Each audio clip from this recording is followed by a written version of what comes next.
Chapter 15. How Candide killed the brother of his dear Cunegonde. I shall have ever present to my memory the dreadful day on which I saw my father and mother killed, and my sister ravished. When the Bulgarians retired, my dear sister could not be found, but my mother, my father, and myself, with 2 maid-servants and 3 little boys, all of whom had been slain, were put in a hearse, to be conveyed for interment to a chapel belonging to the Jesuits, within 2 leagues of our family seat. A Jesuit sprinkled us with some holy water. It was horribly salt. A few drops of it fell into my eyes. The father perceived that my eyelids stirred a little. He put his hand upon my heart and felt it beat. I received assistance, and at the very end of 3 weeks I recovered. You know, my dear Candide, I was very pretty, but I grew much prettier, and the Reverend Father Didrie, superior of the house, conceived my tenderest friendship for me. He gave me the habit of the order. Some years after I was sent to Rome. The Father General needed new levies of young German-Jesuits. The sovereigns of Paraguay admit as few Spanish Jesuits as possible. They prefer those of other nations, as being more subordinate to their commands.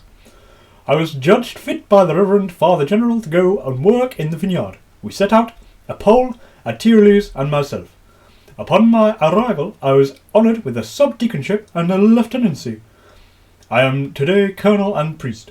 We shall give a warm reception to the King of Spain's troops, and I will answer for it that they shall be excommunicated and well beaten. Providence sends you here to assist us. But is it indeed true that my dear sister Cunegonde is in the neighbourhood, with the Governor of Buenos Ayres? Candide assured him on oath that nothing was more true, and their tears began afresh. The Baron could not refrain from embracing Candide. He called him his brother, his saviour. Ah, perhaps, said he, we shall together, my dear Candide, enter the town as conquerors, and recover my sister Cunegonde. That is all I want, said Candide, for I intend to marry her, and I still hope to do so. You insolent, replied the Baron. Would you have the impudence to marry my sister who has 72 quarterings?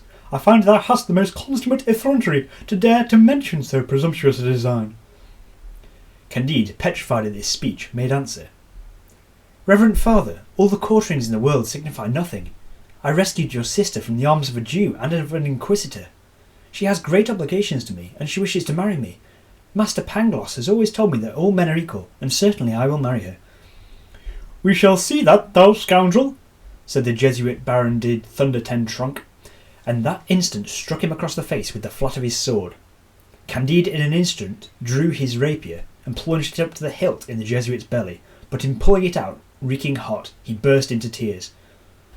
Good God, said he, I have killed my old master, my friend, my brother-in-law.